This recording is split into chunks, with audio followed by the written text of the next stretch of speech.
A guide to clinical audit के related सारी information, उसको करते कैसे हैं, उसकी डिटेल्स रिगार्डिंग कि इसका इम्पोर्टेंस क्या है, इसके सिंगल स्टेप से लेकर एंड तक सारी डिटेल शेयर की जाएगी इस प्रेजेंटेशन में।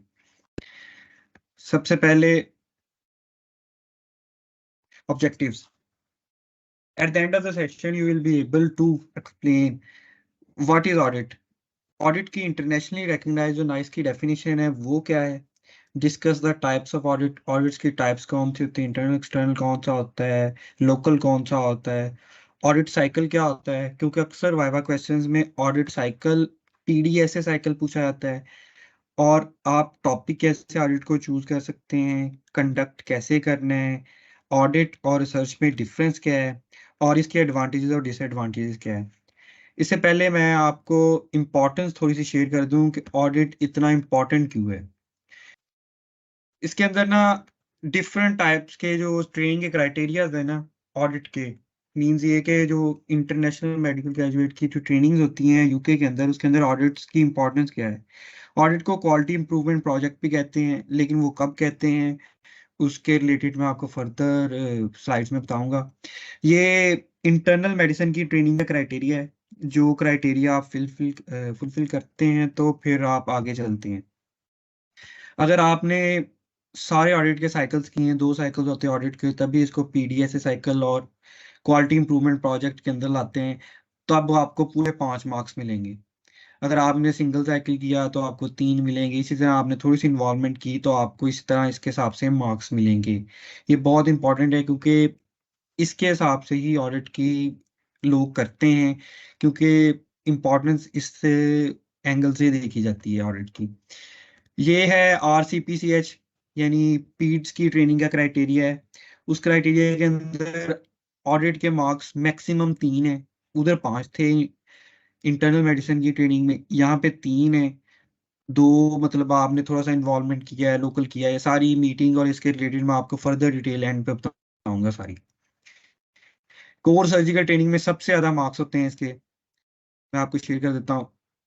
8 मार्क्स होते हैं इसके, स्कोर होते हैं जो मैक्सिमम स्कोर हैं किसी भी ट्रेनिंग के अंदर, कि अगर आपने सर्जरी की ट्रेनिंग करनी है तो आपको ऑडिट के 8 स्कोर होंगे। ये स्कोर कैलकुलेट किया जाता है, उसके अंदर मुख्तलिफ पॉइंट्स होते हैं, उसमें टीचिंग एक्सपीरियंस भी होता है, उसके अंदर क्लिनिकल एक्सपीरियंस भी होते हैं, उसके अंदर आपकी पोस्ट ग्रेजुएशन भी काउंट होती है, यानी हेल्थ एजुकेशन या उसके रिलेटेड होती है, वो भी काउंट की जाती है।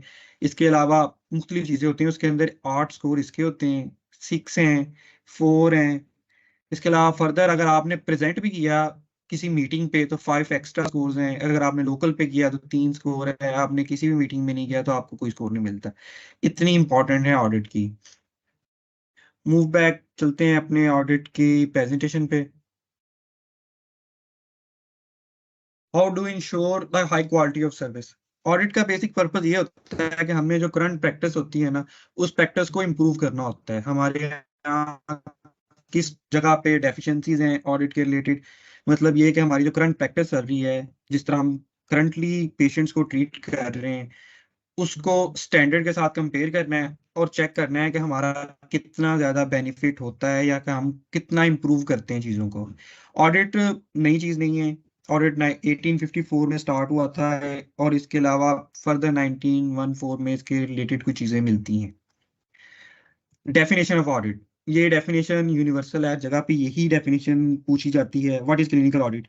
It is a quality improvement process that seeks to improve the patient care and outcomes through systemic review of care against the explicit criteria and the implementation of change. Further इसको split कर देते हैं तो हमें idea होगा कि ये quality improvement project है जो पेशेंट केयर को इम्प्रूव करने के लिए यूज किया जाता है। इसको हम लोग जो ऑलरेडी सेट क्राइटेरिया जो हमारे हॉस्पिटल्स में या हमारी सेटिंग्स में चल रही हैं, उसको स्टडी करना, और उस क्राइटेरिया के अंदर जो प्रॉब्लम्स होती हैं ना, उस प्रॉब्लम्स को एड्रेस करके उसमें चेंज लाना। इस डेफिनेशन के अंदर जो इंपॉर्टेंट पॉइंट्स हैं वो यही हैं। We need to set explicit criteria, हमने क्राइटेरिया जो पहले यूजर है वो देखना है, और जो करंटली प्रैक्टिस क्राइटेरियाज जो स्टैंडर्ड गाइडलाइंस आ रही हैं, हमने उसके मुताबिक क्या करना है। उस स्टैंडर्ड्स को हमने फिर बाद में सेट करना है और इसके अलावा इसको डिजाइन करना है, कैसे डिजाइन करना है, कैसे सेट करना है, वो हम फर्दर आगे डिस्कस करते हैं। सबसे पहले हम डिस्कस करते हैं क्राइटेरिया क्या होता है। सेट क्राइटेरिया जो हम बोल रहे हैं वो है क्या। These are the things that we are measuring in our audit. A criteria can cover a single event. Did staff sign the medical record in black ink? इसके अंदर आपको ये पता चलता है कि मुख्तलिफ क्राइटेरियाज हैं, कुछ भी हो सकता है। वो आपको जब टॉपिक डिसाइड करेंगे तो आपको उसके लिए पता चल जाएगा आपने टॉपिक क्या देने हैं। Can cover a multiple separate events within one process, was the patient assessed और treated within 2 hours of the arrival. ये मुख्तलिफ ना डेफिनेशन हैं, मतलब क्राइटेरिया हैं कि जो आपने यूज करने हैं। अब ना क्राइटेरिया के अंदर ना कुछ तीन चार चीजें इंपॉर्टेंट होती हैं जो आपने क्राइटेरिया जो डिसाइड करना है वो आपका किस तरह का होना चाहिए। ऑडिट का क्राइटेरिया ना एक स्टैंडर्ड टाइम पे हो, मीन्स है कि आपने जब क्राइटेरिया सिलेक्ट करना है ना तो उसके अंदर एक स्टैंडर्ड होना चाहिए कि आपने एक टाइम यूज किया है, वो कौन सा टाइम हो। मतलब ये है कि मैंने यूज किया है कि जिस तरह एक टॉपिक था लबीक भाई लोगों वाला, उसके अंदर ये था कि आपने ऑडिट का जो करना है ऑडिट, उसके अंदर ना सीटी स्कैन, जो पेशेंट आया हमारे पास स्ट्रोक का या इमरजेंसी के अंदर कोई भी पेशेंट आया तो हमने उसको डिले नहीं करना। हम एक स्टैंडर्ड बना लेते हैं, चीज को स्प्लिट कर देते हैं, क्राइटेरिया बना देते हैं कि जो हमारे पास पेशेंट आता है हमने उस पेशेंट का इतने घंटे के अंदर अंदर सीटी स्कैन करवाना है। वो इतना जरूरी है कि उसकी फर्दर प्रोग्नोसिस के रिलेटेड हमारा होना है। वो 2-3 आवर्स था, 4 आवर्स था, मुझे एग्जैक्ट नहीं याद क्योंकि वो शेयर नहीं हुई थी presentation. Was the patient satisfied with the treatment, was the patient seen by specialist within a 2 week of referral. ये मुख्तलिफ चीजें हैं उसने की हैं कि ऑडिट का क्राइटेरिया इस तरह हो सकता है, लेकिन ये एम्बिगुअस हैं क्योंकि 2 वीक कब स्टार्ट होंगे, यानी 14 वर्किंग डेज। देन उसने बताया कि आप जब आप करते हैं ऑडिट का तो आपने एक सेट लाइन यूज करनी है कि आपने 14 वर्किंग डेज अगर यूज किए हैं तो ऑडिट का क्राइटेरिया ये होगा कि अपॉइंटमेंट से इस तरह 14 डेज काउंट होंगे जो आगे रेफरल होंगे। यानी उसने आपने क्लियर गाइडलाइंस देनी है, क्लियर क्राइटेरिया डिसाइड करना है कि यहाँ से शुरू होगा हमारा, यहाँ तक जाएगा। उसके अंदर कोई भी दो राय नहीं होनी चाहिए, कोई भी चीज का प्रॉब्लम ना होना चाहिए। ambiguous है कोई भी, तो ये स्टार्ट कहाँ से हो रहा है एंड कहाँ से हो रहा है।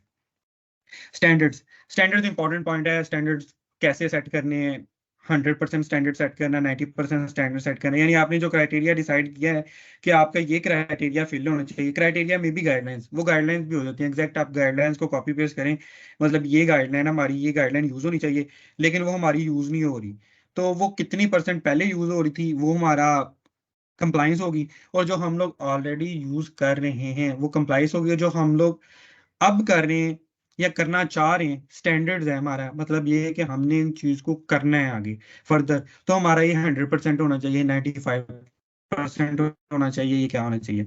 Once we decided our criteria, we can define our standards. The standard is how many of the cases that we look at do we expect to meet our audit criteria. We could set a standard at 100%, yani all the patient will be seen within 4 hours of the arrival at accident emergency department. Means ये कि हमारे पास जब भी patient आए accident emergency department में वो 100% 4 घंटे के अंदर अंदर देखे जाने चाहिए। यही हमारा स्टैंडर्ड है, 100% देखने चाहिए। और जो all patients will be seen with in 4 hours of the arrival, ये हमारा क्राइटेरिया है, ये हमारा क्राइटेरिया। और उसके अंदर स्टैंडर्ड होगा वो 100% है कि 100% पेशेंट देखने चाहिए। We might consider 100% to be unrealistic, so set the standard at the lower. For example, 95% of children will receive the MMR vaccination. इसके अंदर जो MMR vaccination, children will receive the MMR vaccination, ये हमारा criteria है। और उसके अंदर standard ये होगा कि 95% होना चाहिए, मिनिमम हमारा यही होना चाहिए कि इतनी अवाम को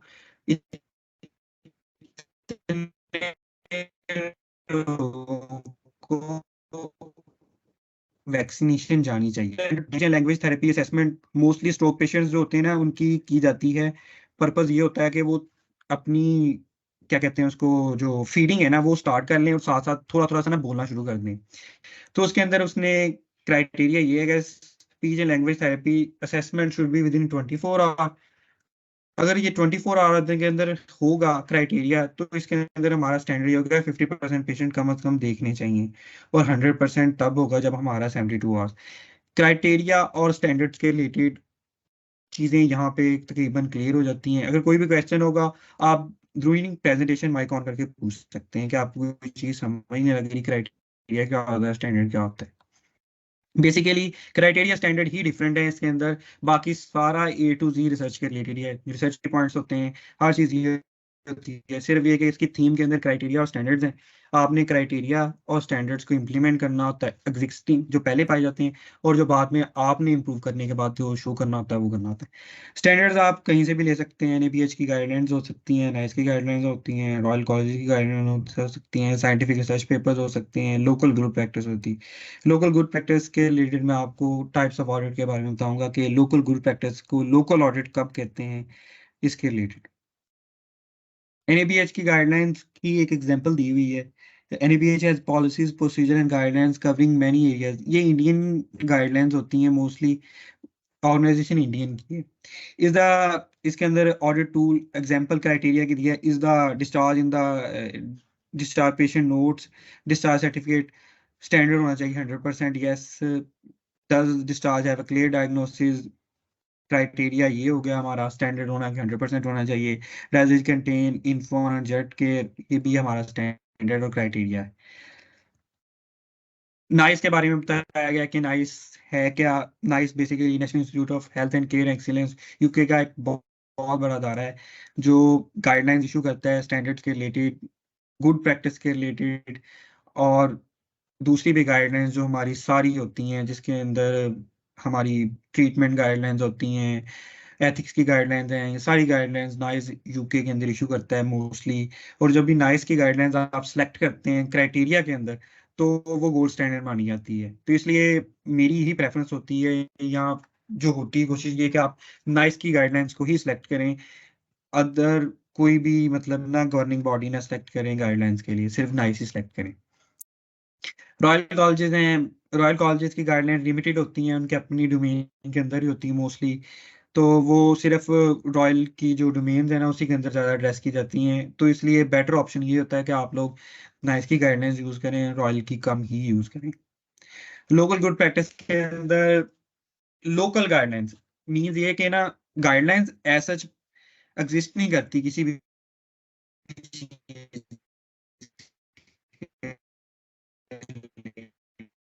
जिस तरह हमारे सर्जिकल इमरजेंसी के अंदर जब हम लोग ट्रॉमा के अंदर बैठे होते हैं, तो हम पेशेंट आता है हमारे पास, तो हम लोग इन्वेस्टिगेशंस करवाते हैं, हमने इन्वेस्टिगेशन करवानी है, मीन ये कि हमने एक्सरे करवाना है, हमने अल्ट्रासाउंड करवाना है, स्कैन करवाया है, या हमने CT स्कैन करवाना है, तो हम स्पेशल पेशेंट्स को बताते हैं कि आपने एक्सरे के लिए इधर वाली साइड पे जाना है, राइट साइड पे, लेफ्ट साइड पे जाना है, आपने अल्ट्रासाउंड करवाने के लिए आगे से जाना है, वो टर्न लेके जाना है। ये ऐसा कोई गाइडलाइन नहीं है कि आपने यहाँ से टर्न लेके जाना है, ये लोकल है कि हमारी प्रैक्टिस हमारी इस जगह है।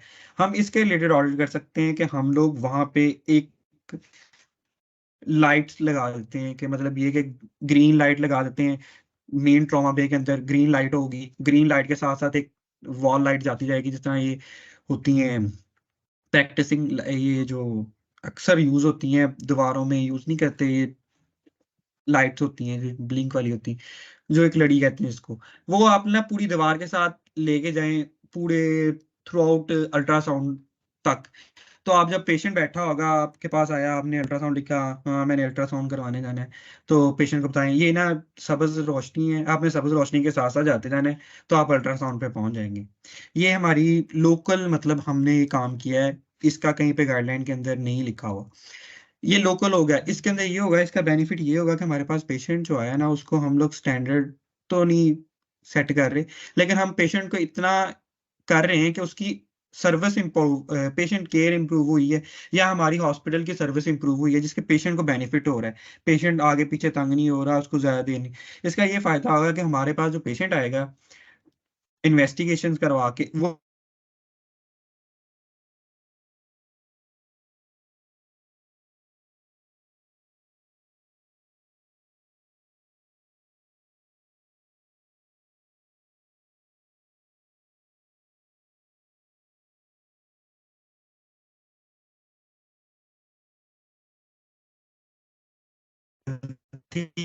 क्राइटेरिया अनएम्बिगुअस नहीं होना चाहिए, बहुत ही क्लियर होना चाहिए। और जो आपने स्टैंडर्ड सेट किया हो वो स्टैंडर्ड आपका किसी ना किसी गाइडलाइन के रिलेटेड होगा। उसके अंदर ये भी बताया गया है कि सबसे ज़्यादा जो गाइडलाइंस गोल्ड स्टैंडर्ड मानी जाती हैं वो NABH की, साइंटिफिक एविडेंस की या नाइस की मानी जाती हैं।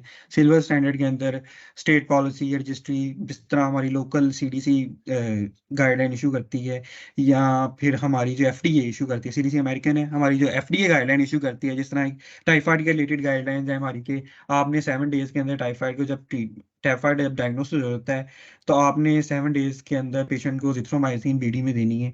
तो ये उसकी लोकल गाइडलाइन जो हमारी पॉलिसी बनाती है वो है। ब्रॉन्ज स्टैंडर्ड में यही है जो मैंने आपको बताया कि आप लोग जिसकी स्टैंडर्ड तो कोई नहीं होता, लेकिन आपने लोकली पेशेंट को बेनिफिट करने के लिए आप ऑर्डर करते हैं तो वो होता है। Types of audit, types of audit mostly 4 types के ऑडिट होते हैं। इंटरनल ऑडिट होता है by individual practice team investing in its own care. ये वो ऑडिट होता है जो इंटरनली बैठे बंदे करते हैं। मींस ये कि हमारे यहाँ हॉस्पिटल में हम बैठे हैं ना, तो हमारी हॉस्पिटल का एक HOD है एक वार्ड का, वो अपने वार्ड का खुद ऑडिट करता है। वो इंटरनल ऑडिट होगा क्योंकि वो खुद कर रहा है अपने वार्ड के अंदर अपनी वार्ड के मसाइल को देखने के लिए, वो इंटरनल ऑडिट होगा। पीयर ऑडिट होता है कि एक स्पेशल ऑडिट की डोमेन है, वो ऑडिट की डोमेन आके आपका ऑडिट करते हैं। एक्सटर्नल ऑडिट ये होता है कि जिस तरह दूसरी कंट्रीज के लोग हैं या दूसरे लोग होते हैं वो करते हैं। मल्टी डिसिप्लिनरी ऑडिट ये होता है कि ऑडिट होगा लेकिन वो मुख्तलिफ डिपार्टमेंट्स के अंदर होगा। मीन्स है कि एक ऑडिट चल रहा है वो सर्जरी के अंदर, उसका लिंक होगा, उसका मेडिसिन के अंदर भी लिंक होगा और उसका पीड्स के अंदर भी लिंक होगा। इस तरह मुख्तलिफ डिपार्टमेंट्स के अंदर लिंक आ रहा है। मोस्ट इंपॉर्टेंट पॉइंट जो वाइवा के अंदर पूछा जाता है हॉस्पिटल इंटरव्यू के अंदर या जब आप जॉब इंटरव्यू देते हैं, वो ऑडिट साइकिल होता है। ऑडिट साइकिल इतना इंपॉर्टेंट है कि अक्सर अब तो लैब क्वेश्चंस भी ऑडिट साइकिल के अंदर आ रहे हैं, क्योंकि उसके अंदर एक टॉपिक कर लिया है इन्होंने इंक्लूड, उसके अंदर ना ऑडिट का एक क्वेश्चन आता है। ऑडिट स्टार्ट कहाँ से होता है? आप सबसे पहले प्रॉब्लम को आइडेंटिफाई करते हैं, आपके पास कौन सी स्टडी करते हैं, आपके पास प्रॉब्लम क्या है। आप प्रॉब्लम पहले देखते हैं कि आपके पास प्रॉब्लम कौन सी है, किस हद तक है।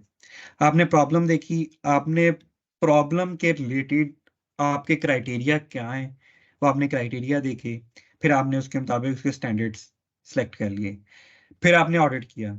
आपने ऑडिट किया जो करंट प्रैक्टिस चल रही है हमारे हॉस्पिटल्स की, उसको कंपेयर किया जो हमने क्राइटेरियाज थे उसके रिलेटेड, और हमने उसके बाद ना देखा कि क्या रिजल्ट आया, कि हम लोग ऑलरेडी स्टैंडर्ड्स चल रहे हैं या नहीं।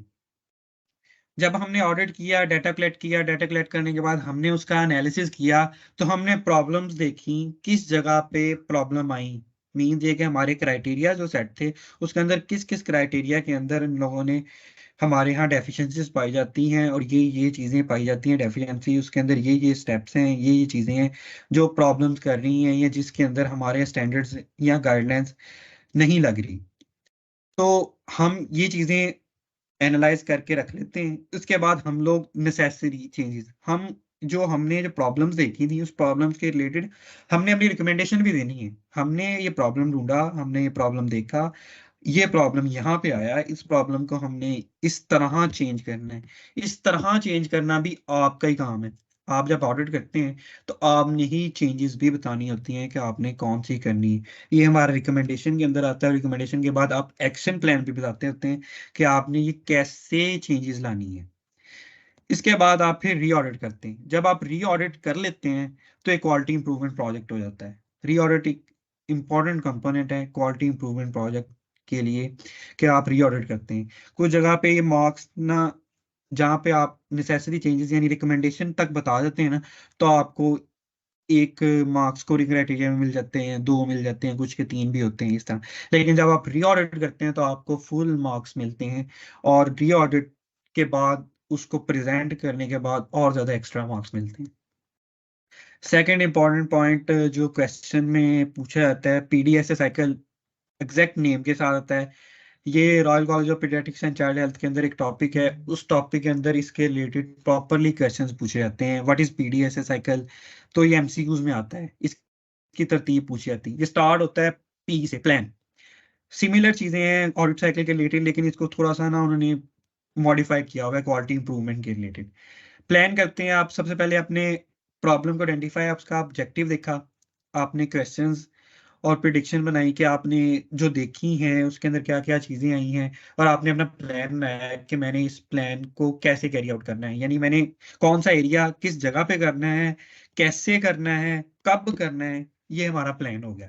अब हमने सारा प्लान डिजाइन कर लिया है, अब हम डू की तरफ आते हैं, यानी हमने अब करना है प्लान, जो हमने डिसाइड किया हमने वो प्लान करना है, कैरी आउट द प्लान। उसके अंदर आपने जब प्लान किया, आपने डाटा एनालिसिस भी करना है, एनालिसिस करने के बाद आपने प्रॉब्लम्स देखनी है जो आपको हुई हैं, यानी आपको डाटा कलेक्शन के रिलेटेड प्रॉब्लम्स होंगी। मैं ये प्रॉब्लम अपने जो होंगे ना ऑडिट, उसके रिलेटेड आपको बताऊंगा कि हमें क्या प्रॉब्लम हुई थी, हमने कैसे प्रॉब्लम को एड्रेस किया, ये चीजें आई तो कैसे। जब आपने प्रॉब्लम्स को एनालाइज किया ना, फिर आपने डाटा को एनालिसिस करना है जो आपने प्रिडिक्ट किया था, यानी आपने जो स्टैंडर्ड्स और क्राइटेरिया थे ना उसके साथ आपने कंपेयर करना, हाँ ये चीजें थी हमारी, इसके अंदर डेफिशिएंसीज आई। फिर उसके बाद आपने एक्ट करना है, आपने फिर उसके बाद उसकी रिकमेंडेशन देनी है, रिकमेंडेशन के बाद फिर आपने अगला साइकिल करना है कि आपने चेंजेस कौन सी करनी है, और next cycle similar audit cycle की तरह, लेकिन थोड़ा सा इसको समराइज करके उन्होंने प्लान टू स्टडी एक्ट के रिलेटेड करनी है। ऑडिट का प्रोसेस, आपको क्राइटेरिया, स्टैंडर्ड्स, क्लिनिकल ऑडिट का साइकिल, पीडीएसए साइकिल, ये चार इंपॉर्टेंट पॉइंट्स हैं जो वाइवाज में पूछे जाते हैं। आपने ऑडिट अपना भी किया हो तो फिर भी ये पूछे जाते हैं, और आपके ऑडिट के रिलेटेड क्वेश्चन इंपॉर्टेंट होते हैं। ऑडिट करते कैसे हैं? ऑडिट रिपोर्ट लिखते कैसे हैं? ये पॉइंट्स आपको ऑडिट रिपोर्ट्स के रिलेटेड बता रहे हैं। बैकग्राउंड, जिस तरह आप रिसर्च के अंदर बैकग्राउंड इंफॉर्मेशन लिखते हैं, अपने ऑडिट टॉपिक के रिलेटेड लिखते हैं कि ये चीज़ें होती हैं ऑडिट की, मीन्स ये टॉपिक, ये जो मतलब मैंने वूंड केयर के रिलेटेड टॉपिक लिखा था, ऑडिट था तो मेरा वूंड के रिलेटेड था कि वूंड केयर क्या है, वूंड होते क्या हैं, किस किस्म के वूंड्स होते हैं, सर्जिकल में कैसे आते हैं, इस तरह के वूंड्स होते हैं, ये चीज़ें होती हैं, ये चीज़ें डिस्कस करें।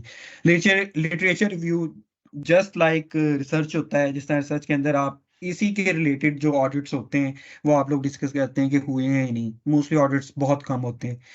फिर आपको क्राइटेरिया और स्टैंडर्ड्स बता दिए, क्राइटेरिया क्या होता है, स्टैंडर्ड्स क्या है, फिर आपने मेथड क्या करना है, कैसे कलेक्ट करना है, क्वेश्चनेयर कौन सा डिजाइन होता है, कैसे क्वेश्चनेयर होता है, यस सर नो में क्वेश्चनेयर होता है, ये फर्दर आगे डिटेल शेयर करूंगा। फिर आपने जो अपना डाटा कलेक्ट किया है, अपने डाटा को रिजल्ट करना है कि वो क्राइटेरिया और स्टैंडर्ड्स के रिलेटेड कितना कंप्लायंस थी। फिर आपने शॉर्ट सी उसकी समरी लिखनी होती है, फिर आपने रिकमेंडेशन देनी होती है, रिकमेंडेशन के बाद आपने एक्शन प्लान बताना होता है, एक्शन प्लान के बाद फिर आपने अपनी वो जो चेंजेस देती हैं उसको इम्प्लीमेंट करना होता है, फिर उसके बाद आपने रिकमेंड करके फर्दर ऑडिट करना होता है, जिसको हम लोग री ऑडिट कहते हैं।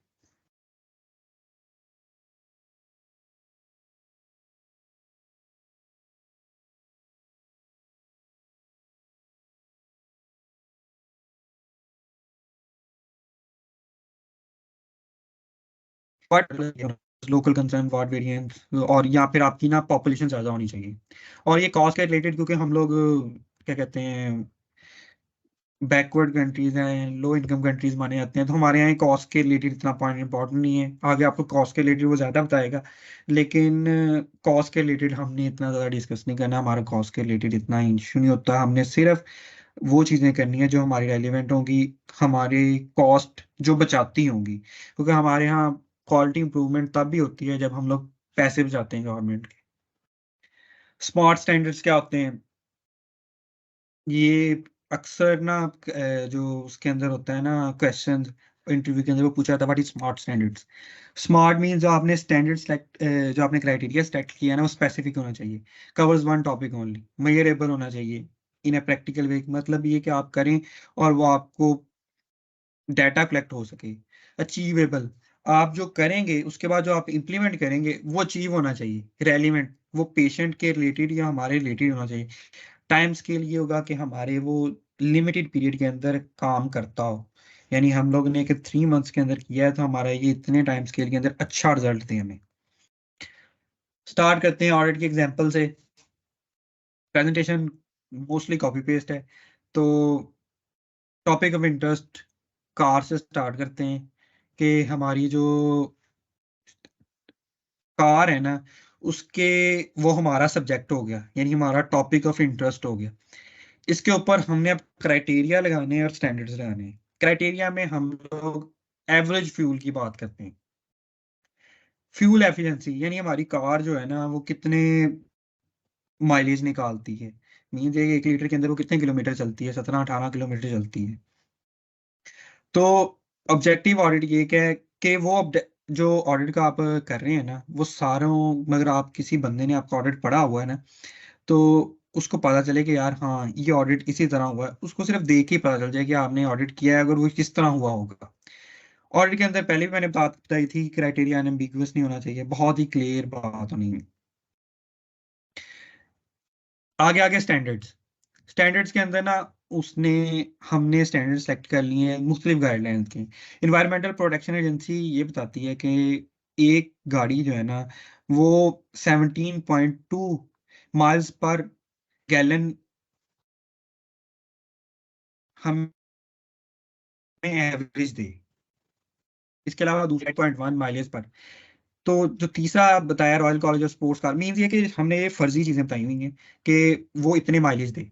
तो हमने डिसाइड किया कि हमारा स्टैंडर्ड होगा कि मिनिमम उसको 17 तो देनी चाहिए ना, क्योंकि वो 17.2 7 मिनिमम, तो हमारा स्टैंडर्ड होगा ये 17 देनी चाहिए इसकी माइलेज। हमारा सब्जेक्ट था कार की फ्यूल इकोनॉमी, हमने क्राइटेरिया सेट किया है कि the car must have achieve at least 17 miles per gallon. हमारा स्टैंडर्ड ये होगा कि हर 100% ये अचीव होनी चाहिए, क्योंकि मिनिमम से मिनिमम है, तो हमारा ये होना चाहिए। Finally need to decide if this was measurement on regular audit. इसके बाद हम लोग ऑडिट करेंगे इसका मंथली मंथली मंथली ऑडिट किया हमने। मई को जब ऑडिट किया हमने गाड़ी की एवरेज निकाली, तो वो हमारी 17.5 माइलेज पर, यानी हमारा स्टैंडर्ड मीट हुआ, यानी हमारा स्टैंडर्ड गेन हुआ इसके अंदर। जून के अंदर जब निकाली तो फिर भी गेन हुआ, जुलाई के अंदर भी निकाली फिर भी गेन हुआ। अगस्त में छुट्टियां थी तो हमारा वो गाड़ी चली नहीं, तो हमने माइलेज कैलकुलेट नहीं की। सितंबर में हमारा नहीं हुआ। अब हमारा रिजल्ट ये हुआ है कि कुछ महीने में हमें बेनिफिट मिला और कुछ के अंदर नहीं मिला। ये हमारा हो गया, हमने एक समरी थोड़ी सी क्रिएट कर ली कि ऑडिट के अंदर के हम टॉपिक कैसे सेलेक्ट कर रहे हैं, कैसे क्राइटेरिया चले। ऑडिट को टॉपिक का कैसे सेलेक्ट करना है, सबसे पहले आपने प्रॉब्लम आइडेंटिफाई करनी है, आपके एरिया में प्रॉब्लम कौन सी है। प्रॉब्लम जब आपने देख ली ना, आपने प्रॉब्लम के रिलेटेड क्राइटेरिया लाजमी ढूंढने हैं कि ये क्राइटेरिया है, ये प्रॉब्लम है और ये चीज़ें आपने करनी है।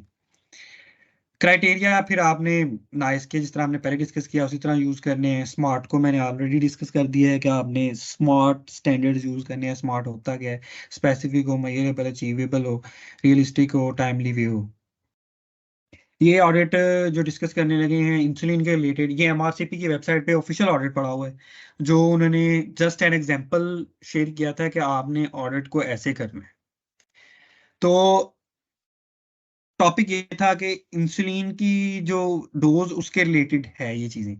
Control of diabetes by taking of insulin और oral hypoglycemic agents has major health care benefits. Large number of patients involved, high cost, good practice guidance. इसके अंदर स्टैंडर्ड्स हमारे क्या थे, क्राइटेरिया हमारा क्या था।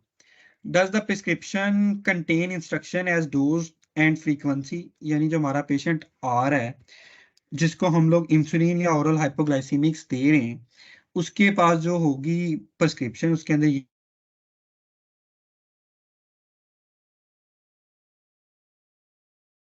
हमने पेशेंट मेडिकेशन ले रहा है तो उसका स्टैंडर्ड हमारा होना चाहिए 100%, उसके पास इतनी होनी चाहिए prescription.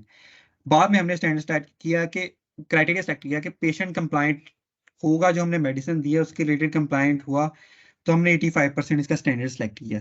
Does the patient suffer side effects, तो हमने साइड इफेक्ट्स को भी एनालाइज किया, तो हमने ये सेलेक्ट किया अगर किसी पेशेंट को साइड इफेक्ट्स हुए तो वो लेस देन 15% होने चाहिए। अगर लेस देन 15% होंगे तो हमारा स्टैंडर्ड मीट हो गया। यानी does the patient know their last blood glucose level, हमारे लिए इतना इंपॉर्टेंट है कि हमारा पेशेंट जब इंसुलिन या ओरल हाइपोग्लाइसीमिक ले उससे पहले उसको अपना ग्लूकोज लेवल पता होना चाहिए, इसलिए हमारा ये स्टैंडर्ड 100% हुआ।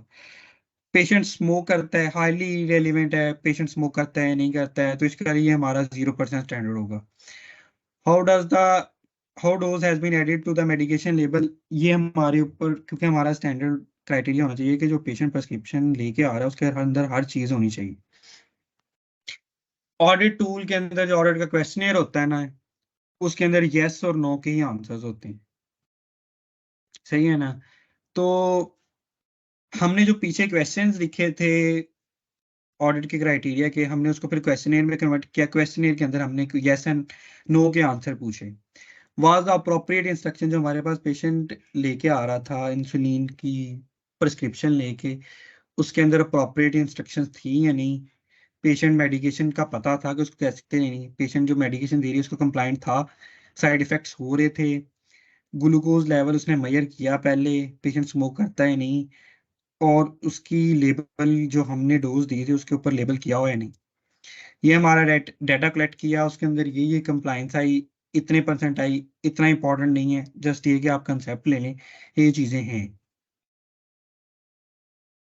फिर हमने जब उसके अंदर ना फर्दर ब्रेक डाउन किया तो हमने देखा जो पेशेंट इंसुलिन ले रहे थे ना, उसके अंदर जो पेशेंट इंसुलिन लेके आ रहे थे हमारे पास, इंसुलिन की जिनकी प्रिस्क्रिप्शन थी ना, उनकी कंप्लायंस अच्छी थी, लेकिन जो ओरल हाइपोग्लाइसेमिक्स पे आ रहे थे उनकी कंप्लायंस बहुत बुरी थी।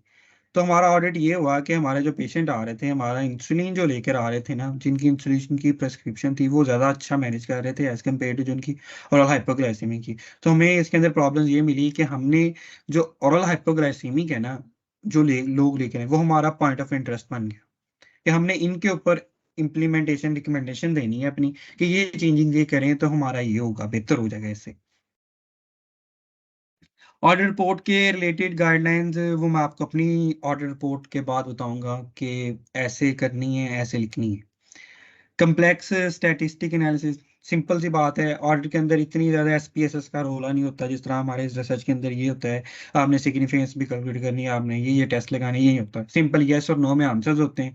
यस पर कितने लोगों ने कहा, नो कितने लोगों ने दिया, यहाँ पे आपका स्टैंडर्ड मीट हो रहे हैं। आपने प्रेजेंट कैसे करना आता है? मोस्टली सिंपल ग्राफ है, पाई चार्ट यूज कर लें या बार चार्ट यूज कर लें, कोई भी यूज कर सकते हैं आप लोग डाटा प्रेजेंट करने के लिए। वही दोबारा ऑडिट के अंदर वही इंसुलिन के रिलेटेड इंफॉर्मेशन दोबारा है। आप उसने बताया कि समराइज कर लिया है कि हमारे क्राइटेरिया कहाँ कहाँ पे करेक्ट हुए, कहाँ कहाँ पे हमारे नहीं हुए फुलफिल। फिर बाद में आपने जो क्राइटेरिया के अंदर प्रॉब्लम्स आ रही थी, आपने वो इंडिविजुअली सारी की सारी प्रॉब्लम्स डिस्कस करनी है कि ये क्यों नहीं हुआ, वो आपने उसको डिस्कस करना है ऑडिट रिपोर्ट के अंदर, क्यों नहीं हुआ, उस हिसाब से आप लोग रिकमेंडेशन देंगे। लास्ट पे हमारा होगा एक्शन प्लान। आपने इंडिविजुअल क्राइटेरिया के रिलेटेड एक्शन प्लान देना है कि हम लोग इस क्राइटेरिया को मीट पूरा करने के लिए हम लोग इस तरह करेंगे तो ये ऐसे ऐसे होगा, इसको इस तरह करेंगे ऐसे होगा, इसको इस तरह करेंगे ऐसे हो जाएगा, इसको इस तरह करेंगे तो ऐसे हो जाएगा। आगे ऑडिट, और ऑडिट यहाँ पे हमारा कंप्लीट हो गया। मैं आपको अपने ऑडिट से एग्जांपल देके हमारे पाकिस्तान में ऑडिट कैसे किया जाता है, कैसे हम लोग उसको रिकग्नाइज करवाते हैं, हमारे पास एविडेंस कैसे होगा कि हमने ऑडिट क्या करना है, कैसे करना है, वो मैं आपको बताऊंगा कि मैंने क्वेश्चन कैसे सेलेक्ट किया है, कैसे कैसे चीज़ें की, वाइवा क्राइटेरिया स्टैंडर्ड्स, ये इंपॉर्टेंट पॉइंट्स थे। रिसर्च और ऑडिट के अंदर मेजर मेजर डिफरेंस ये तो है ही है, हमारे लेवल पे ये डिफरेंस होता है कि रिसर्च पब्लिकेशन के बड़े इश्यूज होते हैं, और ना रिसर्च जो होती है ना वो क्राइटेरियाज को बताती है। ऑडिट जो होता है वो क्राइटेरिया को अप्लाई करने पे बताता है कि आपने अप्लाई करा, किया, कितना किया। ये होता है aims to establish what is best practice. Clinical audit aims to relate how close practice is to be best practice and identify ways to improve the quality of healthcare. Results can be generalized, non not transferable to the other setting. ये new knowledge बताता है, वो service improve करता है, practice based है, और ये clinical audit ना एक कंटिन्यूस प्रोसेस होता है। एडवांटेजेस ऑडिट के ये होते हैं कि पेशेंट को बेनिफिट ज़्यादा होता है और हमारी पेशेंट केयर इंप्रूव हो जाती है। डिसएडवांटेजेस क्या है? रिसर्च आप लोग करते हैं, एक ही एरिया के रिलेटेड आप उठाते हैं और आप लोग करके फौरन 2 से 3 महीने के अंदर कर लेते हैं, लेकिन ऑडिट के अंदर आपने सबसे पहले प्रॉब्लम्स को आइडेंटिफाई करना है, फिर आपने पहला ऑडिट करना है, ऑडिट के बाद फिर आपने एक गैप देना है ताकि करके वो इम्प्लीमेंट हो, फिर आपने री ऑडिट करना है, इसलिए इसको टाइम लगता है। लास्ट बात, ऑडिट कंटिन्यूस प्रोसेस होता है, कभी भी ऑडिट एक ना मतलब फिक्स चीज़ नहीं होती। आपने ऑडिट किया, नई गाइडलाइंस आई, उसके बाद नए बंदे ने ऑडिट किया, आगे चलता रहा, कॉन्टिन्यूसली चल रहा है, इम्प्रूवमेंट होती जा रही हैं अपने टॉपिक्स के रिलेटेड, टॉपिक के रिलेटेड। तो ये कॉन्टिन्यूस प्रोसेस है। रिसर्च एक जगह पे जाकर रुक जाती है, आपने जो चीज़ दी वो आपकी इतनी पब्लिश होगी, दैट्स इट। सिंपल वर्ड में ऑडिट को अगर डिफाइन करना आता है, the audit is a way to improve the quality of care.